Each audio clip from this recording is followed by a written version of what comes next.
అనగనగా ఒక ఊరిలో చిన్నారావు కుటుంబం ఉండేది. చిన్నారావుకు భార్య దేవి, కొడుకు రాజు ఉండేవారు.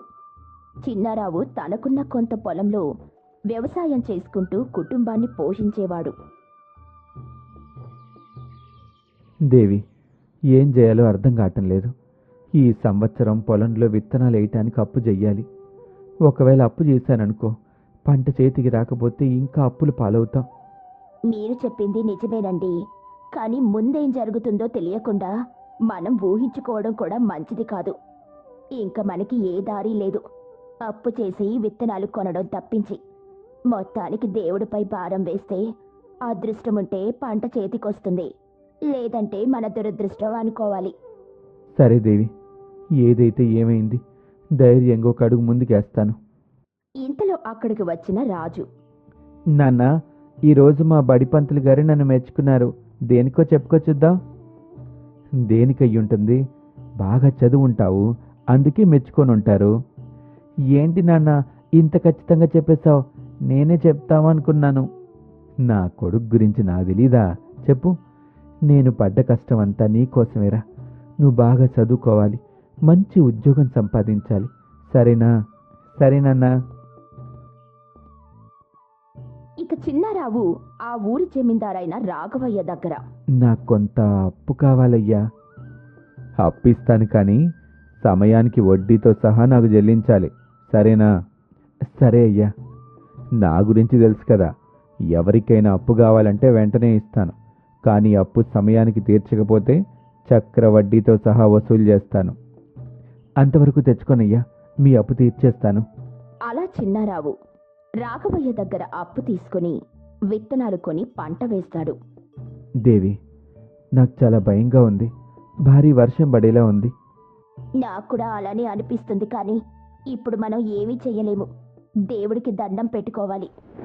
చిన్నారావు అనుకున్నట్టుగానే రాత్రి వర్షం బాగా పడి పంట మొత్తం నాశనమయ్యింది. కొన్ని రోజులు గడిచాయి. ఒకరోజు చిన్నారావుతో దేవి, ఏవండి, రాఘవయ్య మన ఇంటికి ఒక మనిషిని పంపించాడు. అవునా? ఎందుకు దేవి? మనం అతని దగ్గర తీసుకున్న డబ్బు త్వరగా చెల్లించాలంట. నిజమే దేవి, సమయం అయిపోయింది. అతని దగ్గర డబ్బులు తీసుకుని చాలా రోజులైంది. ఇప్పుడే అతని దగ్గరికి వెళ్ళి మాట్లాడొస్తాను. చిన్నారావు రాఘవయ్యతో, అయ్యా, నాకు కొంత సమయం ఇవ్వండి మీ అప్పు తీర్చటానికి. అయినా నువ్వు అప్పు ఎలా తీరుస్తావు? కాబట్టి నీకు ఉపాయం చెప్తాను విను. ఏంటయ్యా అది? నాకు కొండ దగ్గర కొంత పొలం ఉంది. ఆ పొలం నిండుగా రాళ్ళు చెట్లు నిండున్నాయి. వాటిని అన్నీ తొలగిస్తే నేను అందులో పంట వేసుకోవడానికి బాగుంటుంది. అలా పనిచేయడానికి ఎవరూ దొరకటంలా. కాబట్టి నువ్వే ఆ పని చెయ్యి. నువ్వు నాకు ఇవ్వాల్సిన అప్పు, నువ్వు నా పొలంలో పనిచేస్తే నీకిచ్చే కూలీలో సగం నేను తీసుకుంటాను. అలా నీ అప్పు తీరిపోయినట్టు ఉంటుంది, నా పని పూర్తయినట్టు ఉంటుంది. సరే అయ్యా, మీరు చెప్పినట్టే చేస్తాను. అలా చిన్నారావు మరుసటి రోజు నుండి రాఘవయ్య పొలంకి వెళ్లడం ప్రారంభించాడు.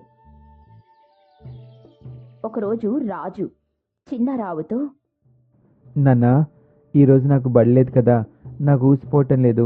అందుకే నేను కూడా మీతో పాటు పనికి వస్తానన్నా. ఏమంటారు? సరే రాజు, రా నాతో. ఈరోజు నాకు కూడా ఊసిపోయేట్టుంటుందిగా, ఎవరు ఉండట్లేదు నాతో పని చేయడానికి. అలా రాజు తండ్రితో పొలానికి పనికి వెళ్తాడు. నాన్న, అక్కడ చూడండి ఒకసారి. ఏంటి రాజు అది? మీకు కనిపించడం లేదా? సరిగ్గా చూడండి నాన్న, దూరంగా కొండ దగ్గర. అవునరా, నేను ఇన్ని రోజులు గమనించడం లేదు. ఏదో చిన్న గుహలాగా ఉంది. పదండి నాన్న, ఒకసారి వెళ్దాం. ఒకసారి వెళ్ళి చూద్దాం. ఇప్పుడు బడిలో పాఠంలో విన్నాను, కానీ గుహని ఎప్పుడూ చూడలేదు. ఒకసారి లోపలికి వెళ్ళి చూద్దాం పదండి నాన్న. వద్దురా, అట్లాంటి ప్రదేశంలోకి వెళ్ళకూడదు. వెళ్లకుండా భయపడ్డం ఎందుకు నాన్న? ఒకసారి వెళ్ళి చూద్దాం ఏముందో ఏంటో.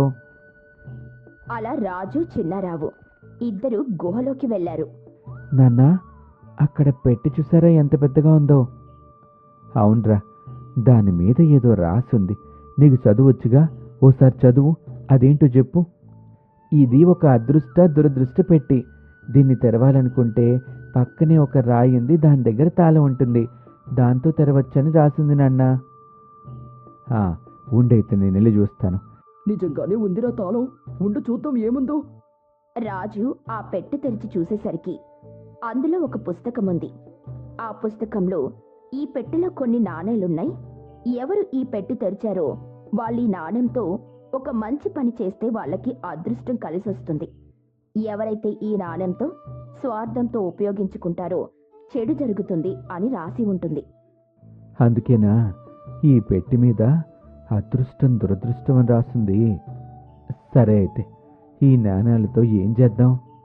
మా పాఠశాల పడిపోయే స్థితిలో ఉంది నాన్న, కాబట్టి ఈ నాణాలతో ఆ బడిని బాగు చేద్దాం, సరేనా? మంచి ఆలోచనరా, అందరికి ఉపయోగపడేదేగా, కాబట్టి అలాగే చేద్దాం. అలా చిన్నారావు ఆ నాణేలతో కూలిపోయే స్థితిలో ఉన్న బడిని బాగు చేయిస్తాడు.